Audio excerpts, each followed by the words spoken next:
अब वक्त हो रहा है आज के समाचार पत्रों की सुर्खियां जानने का। तो आइए चलते हैं न्यूज डेस्क पर।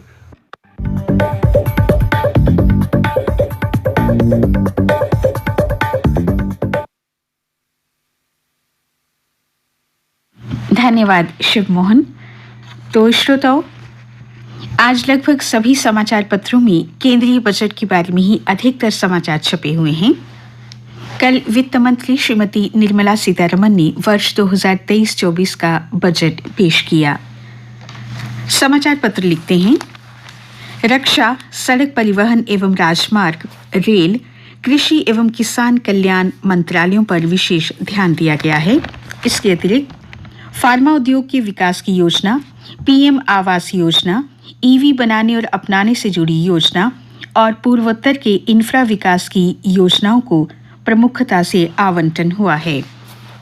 बजट में जागरण सरोकार के अंतर्गत बच्चों और किशोरों के लिए राष्ट्रीय डिजिटल पुस्तकालयों की स्थापना, 157 नए नर्सिंग कॉलेजों की स्थापना, युवाओं को अंतर्राष्ट्रीय अवसरों के लिए तैयार करने के लिए 30 कौशल विकास केंद्रों की स्थापना, 7.5% तय वार्षिक ब्याज दर के साथ महिलाओं के लिए नई लघु बचत योजना, पुराने प्रदूषणकारी वाहनों को हटाने के लिए निधियों का आवंटन और जल जीवन मिशन योजना के लिए इस वर्ष 70,000 करोड़ रुपए के बजट का प्रावधान किया गया है। संपत्ति खरीदने पर छूट की सीमा 10 करोड़ रुपए तक की हुई। ऑनलाइन गेमिंग पर देना होगा अब आपको कर।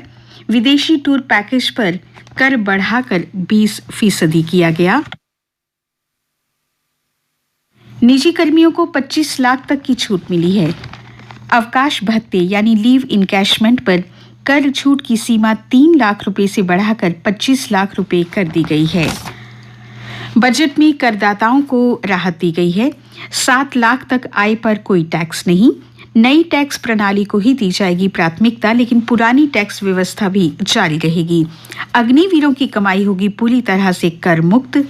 वरिष्ठ नागरिकों के लिए निवेश सीमा 15 लाख रुपए से बढ़ाकर 30 लाख की गई। जम्मू कश्मीर के विकास के लिए 35,581.44 करोड़ रुपए का प्रावधान रखा गया। इस राशि का इस्तेमाल पन बिजली योजनाओं, डल और नगीन झील का संरक्षण और पुनर्वास, झेलम तवी बाढ़ से उभरने की योजना में किया जाएगा। जम्मू कश्मीर को मिली बजट राशि में से 33,923 करोड़ केंद्रीय सहायता है। लद्दाख के लिए 5,958 करोड़ आवंटित किए गए हैं। निर्मला सीतारमण के 5वें बजट में ई वाहन, देश में बने हुए TV, mobile phone, camera, capital goods हुए सस्ते, जबकि सिगरेट, देश में असेंबल वाहन, आर्टिफिशियल ज्वेलरी, इंपोर्टेड साइकिल, खिलौने, कार और ई वाहन महंगे हुए। प्रधानमंत्री ने कहा, अमृतकाल का पहला बजट विकसित भारत के लिए सशक्त आधारशिला का निर्माण करेगा। बजट के अलावा अन्य मुख्य समाचार इस तरह से हैं। डोभाल ने तैयार किया भारत अमेरिकी सहयोग को गति देने का आधार। भारतीय उच्चायोग ने कहा, अमेरिका से रक्षा क्षेत्र में बढ़ेगा सहयोग। दोनों देशों के एनएसए ने आईसीटी पर पहली बैठक की। अमेरिकी उप रक्षा मंत्री हिक्स से सैन्य समन्वय पर हुई है चर्चा। भारत के लिए निर्यात बाधाएं कम करने का दिया गया आश्वासन। सेना प्रमुख ने कहा, दूसरों के भरोसे नहीं हो सकती राष्ट्र की सुरक्षा। तकनीक के क्षेत्र में आत्मनिर्भर होने को बताया जरूरी। पाकिस्तान की गृह और रक्षा मंत्रियों ने माना, आतंकवाद थी एक बड़ी भूल। गृह मंत्री सनाउल्लाह खान ने कहा, मुजाहिदीन को जंग के लिए तैयार करना हमारी बड़ी गलती थी। मुस्लिम धर्मगुरुओं ने कहा है, वह दिन दूर नहीं जब अफगानिस्तान, पाकिस्तान और बांग्लादेश का भारत में विलय होगा। महर्षि दयानंद सरस्वती के द्वितीय जन्म शताब्दी पर आयोजित अंतर्राष्ट्रीय सर्वधर्म सम्मेलन में विभिन्न धर्मों के धर्मगुरुओं ने अखंड भारत पर जोर दिया। मुस्लिम धर्मगुरुओं ने कहा, भारत ही एक ऐसा देश है जिसमें सभी धर्मों को सम्मान मिलता है। कुछ अन्य समाचार। इग्नू ने सत्र 2023 के लिए रजिस्ट्रेशन और एडमिशन के लिए अंतिम तिथि 10 फरवरी तक बढ़ाई। कश्मीर के उच्च पर्वतीय क्षेत्रों में हिमस्खलन का खतरा लगातार बना हुआ है। प्रशासन ने जारी किया अलर्ट, 4 से 7 फीट बर्फ जमा हुई है। बेहतर कामकाज करने के लिए जम्मू कश्मीर सरकार सीनियर और जूनियर असिस्टेंट्स के लिए 6 फरवरी से 2 महीने तक सचिवालय ट्रेनिंग कोर्स शुरू करेगी। सप्ताह में 3 दिन विभिन्न वार्डों का दौरा करेंगे नवनिर्वाचित chairman. Public and health sanitation committee के चेयरमैन अरुण खन्ना ने वार्ड 1, 2 और 71 का दौरा कर सुनी लोगों की समस्याएं।